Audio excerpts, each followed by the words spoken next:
Voilà. Oh Dieu, Badrou. 4 jours. Badrou. Papa. Franchement, les Ivoiriens sont formidables. Et si on parlait de celui qu'ils ont surnommé le Jack de Koumassi, c'est une bonne idée, n'est-ce pas? Bonjour la team NDJ et bienvenue.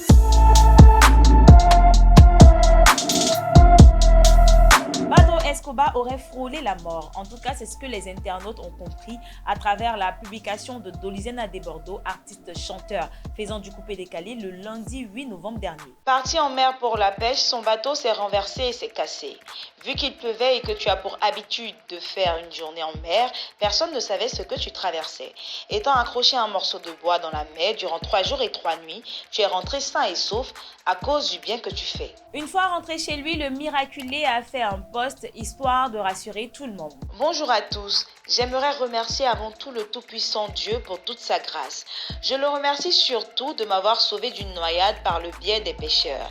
Je tiens vivement à remercier tous ceux qui se sont souciés de moi à travers des appels et messages. Cela démontre encore une fois la solidarité qui règne au sein de notre grande famille.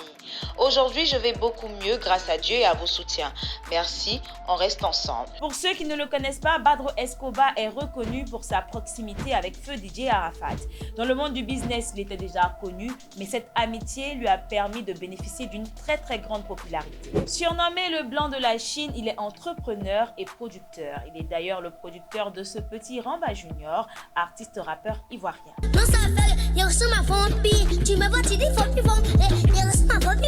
Badro Escobar est même tourné en dérision sur les réseaux sociaux. Plusieurs le surnomment Papi Wata, Aquaman ou encore Jack de Koumassi en se référant au film Titanic. Jack.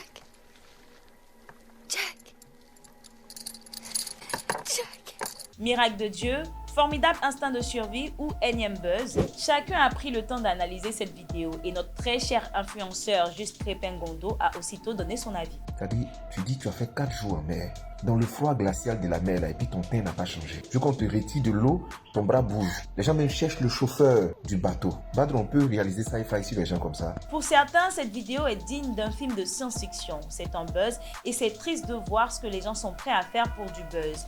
Ils soutiennent qu'on ne peut faire 3 jours en pleine mer sans sortir avec des séquelles. Pour d'autres, rien n'est impossible à Dieu. Dieu l'a juste épargné. Et en plus, c'est pas bien de se moquer du malheur des autres. Dans mes recherches, voilà ce que j'ai trouvé sur le site africanalyse.com. Après la moto, Badro Escobar est un grand fan de surf. C'est du surf qu'il était parti faire en mer quand il est tombé dans l'eau, d'où la présence de la planche de surf. Ce n'est pas pour aller faire la pêche comme l'affirment les nouvelles sur la toile. Lorsqu'il est tombé, les pêcheurs qui étaient sur la plage l'ont vite aperçu en train de se battre avec les vagues. C'est comme ça qu'ils ont déplacé leur pirogue en sa direction. Ils l'ont trouvé et l'ont ramené sur la rive.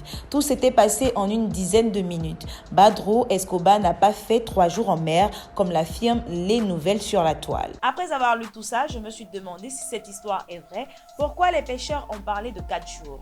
Après, certains parlent d'hallucination. Il a peut-être fait quelques heures dans l'eau et ceux qui ont partagé l'information ont exagéré. Bref, contente qu'il aille mieux en tout cas. Alors, buzz ou miracle, vous savez ce que vous avez à faire. Réagissez en commentaire, likez et partagez cette vidéo au maximum. Abonnez-vous à nos différents réseaux et nous, on se retrouve très prochainement pour une autre vidéo. D'ici là, portez-vous bien.